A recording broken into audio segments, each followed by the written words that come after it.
In Indian illegally occupied Jammu and Kashmir, 2 persons were injured and several vehicles damaged in a mysterious blast in Udhampur district. The blast took place inside a parked bus, which resulted in injuring of 2 persons, the police officials said.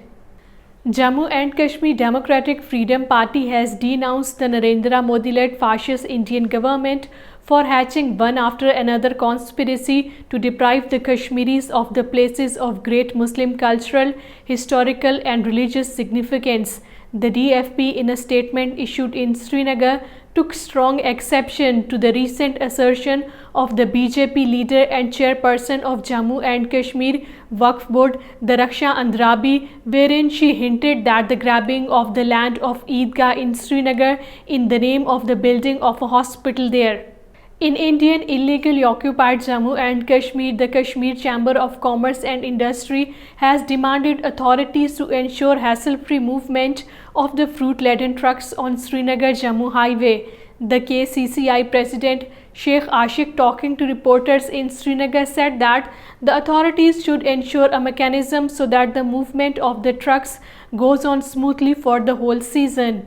Speakers at a seminar hosted by Community Human Rights and Advocacy Center have said that the India's RSS-influenced regime led by the Narendra Modi was pursuing Israeli model of demographic engineering in Indian illegally occupied Jammu and Kashmir to turn Muslim majority into a minority.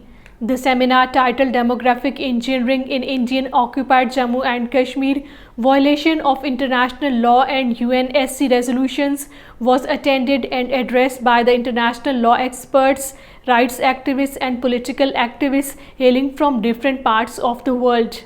Over 400 writers, artists and other prominent citizens have said that they are shocked beyond belief over the release of 11 convicts guilty of the brutal gang rape of Muslim woman Bilkis Bano.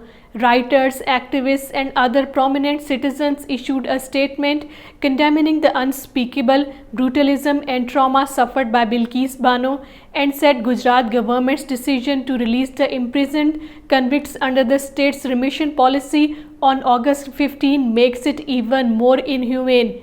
Bilkis Bano was gang raped and 14 members of her family, including her 3-year-old daughter, were murdered by Hindutva goons during the anti-Muslim riots in the Indian state of Gujarat in 2002.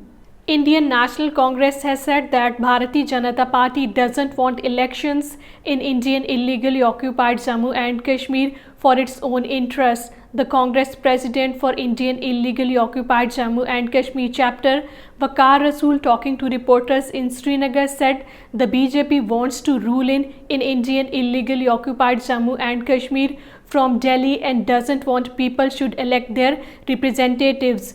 Reacting to the ban on Indian Muslim political organization Popular Front of India, he said that if PFI is banned, then Indian government should also ban RSS, which according to him is a criminal outfit.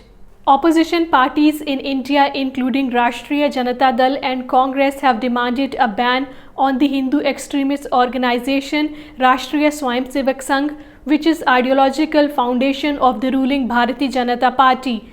The demand for a ban on the RSS comes after Narendra Modi-led BJP government banned the Muslim organization Popular Front of India for 5 years under draconian law Unlawful Activities Prevention Act on false charges.